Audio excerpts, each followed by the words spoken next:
Shalom, everybody. Welcome back to the Baal Sulam's Matan Torah with commentary by Rabbi Abraham Mordechai Gottlieb. We'll be referring to as the Rebbe Shlita. We are on the top of page 90, section 13. The headers read, both mitzvot between a person and God, as well as interpersonal mitzvot, have the same aim, to bring us to a state of cleaving to God.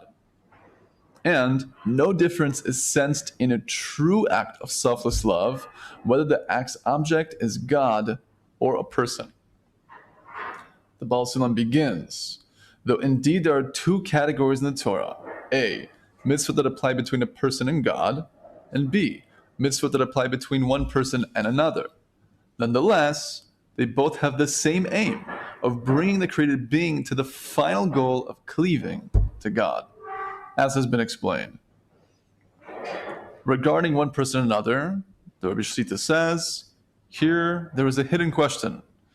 Now that we have learned the purpose of the Torah and the mitzvot is to separate us from the contamination of self-love and to develop love of the other, Baal Sulam asks clearly, via the mitzvah between one person and another, we get to practice in reducing self-love and developing love of the other. But what do the mitzvah between a person and God contribute to this? For example, what connection do the mitzvah of keeping the Sabbath and blowing the shofar have to annulling self-love? It's a good question. A lot of these things seem esoteric and beyond us. How does that relate directly to the character of self, let alone how the self interacts with others? We'll find out. The Baal HaSulam continues, not only this, even the practical aspect of both of them is one and the same, being mitzvot between man and man and God. For at the moment when you perform an act for its own sake, l'shem shamayim, for the sake of heaven, under the consciousness of yashar kel, straight to God, meaning the intended purpose is not of self-interest. It's completely beyond that. As it says, without any admixture of self-love, which is to say without deriving the slightest benefit for yourself, a pure act, a true act, then you don't sense any difference in your action regardless of whether it is focused on love of your fellow man or love of God. This is so because it is a natural law that applies to every created being, that it regards everything outside the boundary of its own body as completely empty and non-existent. The Rebbe Shlita says here on the spot, whatever is outside us we consider to be non-existent, whether it be divine or human. Our nature is to treat anything that is outside of ourselves, that in no way impinges on our benefit, as insignificant. But we each need to train ourselves to operate in the opposite direction. That is, that I am really non-existent. And the essence of reality is precisely the other's existence. This is the meaning of the statement of our sages. Chazal say, the words of Torah are fulfilled only by killing ourselves for it, as brought in Masechet Brachot 63b. That is, we need to kill our self-love, to kill yourself, kill your self-love. Obviously, if we took the literal interpretation, we would think that we would expend all of our physical strength and capacity, and God forbid, even our health, to fulfill the Torah. But what is fulfilling Torah if we don't have our health, if we don't have our capacities? So obviously, the subtlety here is the inner meaning, being kill yourself, kill your ego. And not in the sense of eliminating it totally. We don't believe in that. We do believe in elevating above it, nullifying it, so to speak. In fact, the greater one's ego, the greater one's coarseness, the greater one's ratzon, desire to receive, the more they can receive from the Creator, assuming, of course, they correct all of their kalim, all of their vessels, in order to give. But this is a very difficult idea for anyone to contemplate, unless one has merited to reach this high state of yashar kel, of loving the other. To say that I am non-existent, to really be like ownerless and just totally serve the other. Because we're beings of pleasure, and that is our fuel. We wouldn't get up in the morning if we didn't expect some type of pleasure, somehow, some way, let alone move a finger, do anything. I mean, any fidget, any small movement is connoting a fulfillment of lack, even if it's unconscious or subconscious. We're all trying to fulfill a desire, ideally for pleasure. The ultimate root of that pleasure, of course, being the Vekas, being one with the Creator. But to be non-existent, we say Eino Malvado. We say there's nothing but Him. Really, literally, nothing but Him. But of course, we see nothing but difference. We see chaos in the world, let alone we see our own independence, let alone 8 billion people on the planet. But what is inspiring the other to move?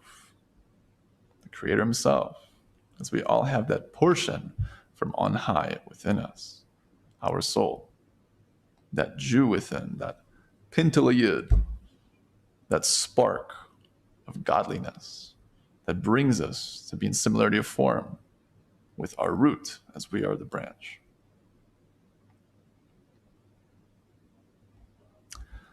Let's try to understand some more. The Rabbi Shlita continues. From this we can see that there's absolutely no difference between the two categories of mitzvot. For what difference does it make if you annul yourself before another person or you annul yourself before God? The orientation is identical. To annul oneself and make the other significant, whether the other be a person or God. And the translator adds, if by ignoring myself, interest, I don't work on the Shabbat, with only the intention of enabling the fulfillment of the Creator's purpose of creation, then I have indeed annulled myself. And this is the same way that I annul myself when I ignore my self-interest in order to help a friend achieve a goal. It's the practice of nullifying oneself, the practice of mivataling in Hebrew. Something as simple as, let's say, you want to go for your lunch break and someone asks for help and you nullify yourself and you say, okay, I'm very hungry. I'll wait another 10 minutes. I'll have to help out this person. Nullify your needs before someone else's. How much more so when we have families and we have to sacrifice energy and sleep and so much money to uphold and build a family, and how much we give and have to nullify practically for the other. The Creator puts us in a situation, the obligations of our relationships with others, to train us in order to nullify ourselves. Because if we can nullify ourselves and remove the self, so to speak, then Hashem, the Creator within, that soul, comes out. Now, these words can be mistaken to say that this philosophy is somehow against the notion of self-love. So much of this is talking about nullifying self-love, removing self-love, being above self-love. But the difference between self-love of the secular world today, the New Age communities, that is the love of serving the self as opposed to serving the other. When we come to the state of serving the other out of a place of true, authentic self-love, meaning, I was created by the Creator. My life and every detail of it was imprinted in the thought of creation before any of the worlds and spiritual processes came to be, let alone this physical world.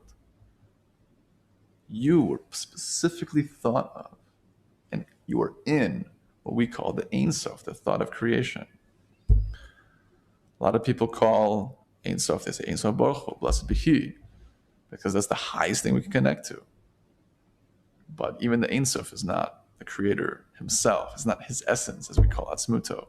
We don't speak about the essence whatsoever. And it's kind of freeing to say we can never know the Creator in Himself. It's totally beyond us, by definition. Because we are the creation, He is the Creator. And we can still connect to a, relative to our experience, an infinite emanation. of his goodness and his desire to give goodness to creation, which is the thought of creation, the Ein Sof. So to contemplate that we're all included in that, and to connect to that point within, and to know that he loves us absolutely. So of course we have to love ourselves. We would be in similarity of form with the Creator to the degree that he loves us, so too we should love ourselves. And if we don't, that's a foundational thing to work on. Because going into this type of wisdom, at least deeper, I mean, really just the tip of the iceberg with this type of information that we've shared in this class so far. And even this tip of the iceberg could require a state of health. Just to clarify that we need to be healthy going into this. I've heard this from the Rabbi Shlita himself. And that goes with any type of religiosity to begin with. Unfortunately, some people look to some type of cultural or religious community or philosophy in order to fix or heal their problems. But that's not getting it at the core. So I just wanted to say that as a side point, because we talk so much about killing our self-love. What does that really mean? It means killing our will to receive for ourselves alone for the sake of serving the self. But of course we should love ourselves because the Creator loves us. We are beautiful, pure souls that are attempting to unveil ourselves more and express ourselves more through the physical body, which is just a garment. So, just to clarify the difference between the self-love used in this language and the true self-love that Judaism assumes of the person with themselves, and its distinction between the self-love of the nations of the world, the New Age communities, regarding self-service and self-development for the sake of self, not for the sake of the whole of humanity in order to reach the goal of creation, given the relationship and covenant that we all have with the one and only Creator. Quite a contrast.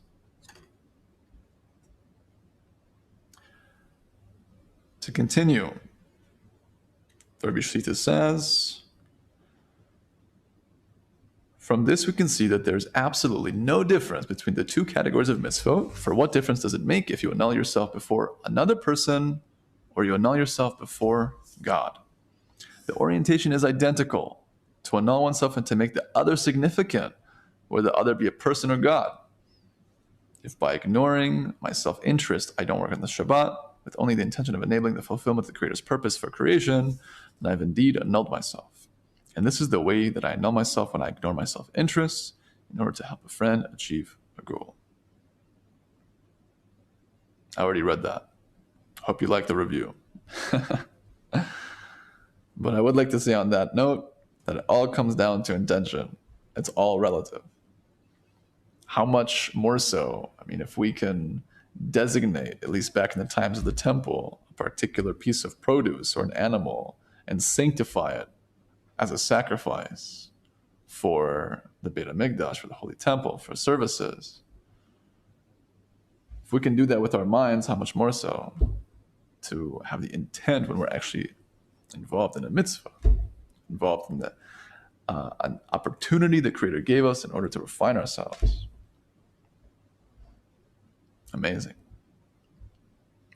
And as a quick side note regarding offerings, in case those who are listening might not be so familiar with the traditions of old of Judaism regarding sacrifices. In short, korbanos in Hebrew comes from the language of karov.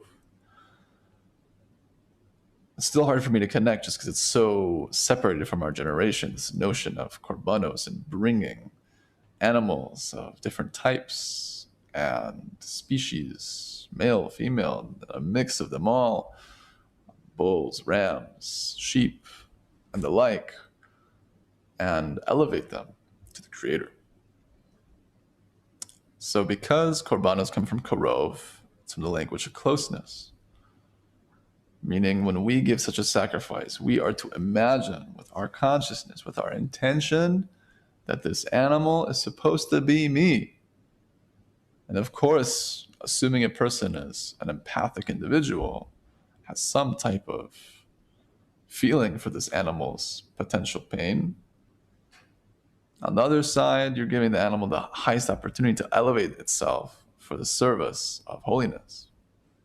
Sure, if the animal could think of what it could prefer and how it could prefer to leave this world and make its own corrections, since all levels of reality have their own corrections, and we're the ones who are making that in reality. So I would think that animal's pretty happy. I just want to clarify that for those who might be listening and are not so familiar, because it is, relative to our generation, an alien concept. So I just wanted to explain that, there's a deep dynamic of consciousness and trying to elevate it in our humility of what should have happened to us, but rather out of the Creator's mercy, we can bring this animal in order to go about this particular spiritual process, which is much, much, much deeper than what I just explained, but that's the short version.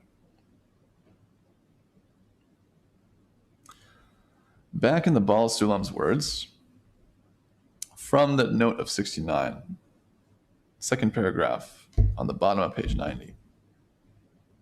This is so because it is a natural law that applies to every created being, that it regards everything outside the boundary of its own body as completely empty and non-existent. Every movement that we make toward loving another is accomplished with the help of returning light and some reward, which in the end will come around and serve to benefit us. Therefore, such acts cannot be defined as love of the other, because they are judged by their end. This is similar to renting out something, which at first looks like giving, that pays off only in the end. Nonetheless, renting is not considered an expressing love of others. The Bishita says, Baal Hasulam wants to say that if someone works for reward, this is not at all considered love of the other. He gives the example of renting. For Jewish law says that payment for rent is due only at the end of the rental period, and therefore one might think that a renter is a person with love of the other for allowing a tenant to live for free on the renter's property. But when the renters request payment at the end of the month, it's clear that this is not a manner of love of the other. With this, our rabbi teaches us that we are willing to work with all our strength and devotion because we want to get paid. However, Torah mitzvot train us to truly work out of the love of the other without payment.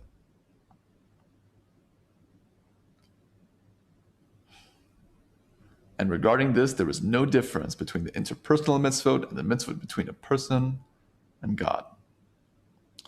Why do we really need the two paths of interpersonal mitzvot and mitzvot between a person and God? Why isn't one path sufficient to train us to annul our self-love and work on the love of the other? The answer is that the final goal is actually to create a relation of love between ourselves and the Creator. However, the Creator is abstract and unchanging, and we need training that is more concrete and dynamic. For this reason, God gave us the interpersonal path, and here are the essential tests where we contend with daily challenges. Nonetheless, the orientation is always to create a connection with God.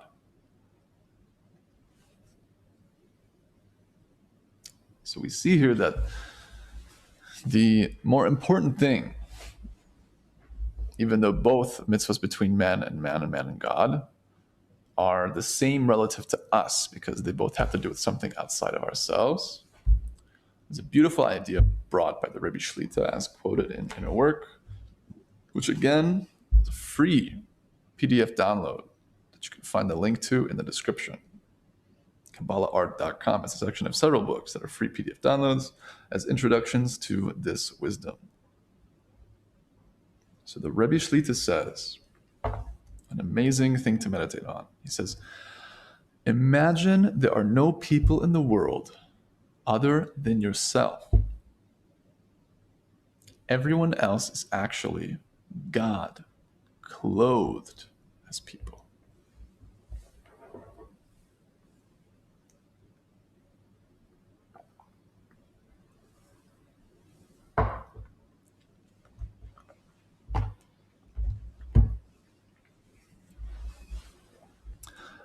I've shared this quote with many people, many of whom have had shivers down their spine when hearing such a concept.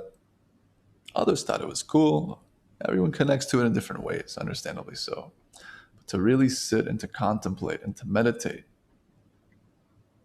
that at least from the negative point of all the bad that I've done to others, all the people I've made upset, all the judgments I've had, all the baseless hatred and things that go through my mind, let alone my action, was actually an expression against the Creator. It's a reason why when we go to bed, we have a particular list of supplications and prayers from the bedtime Shema. And primary part of it is forgiveness. We say that we forgive anyone and everyone for all that they've done, not only in this lifetime, but even in past lifetimes, in order that we rest with a sense of peace. And such feelings and words themselves are corrections, they're tikkunim, because so much of the darkness in the world is from our baseless hatred and our lack of love. And sometimes that comes as simple as something from the mind. Sometimes even more so than the action, which is hard to understand, but there's an idea to that.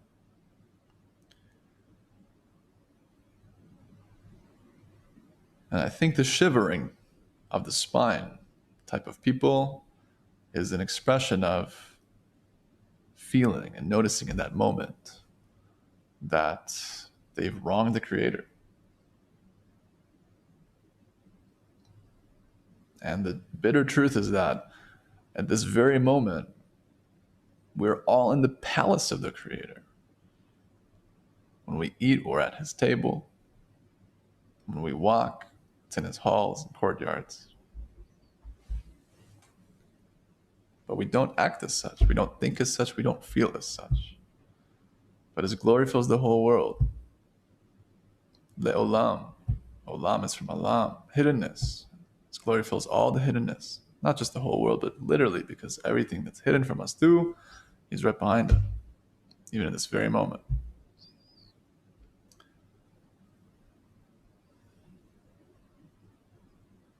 And there's a reason that the Creator told us that mitzvah between man and man is more important than mitzvah between man and Him. And the idea, from what I've heard, is because we actually get feedback from people.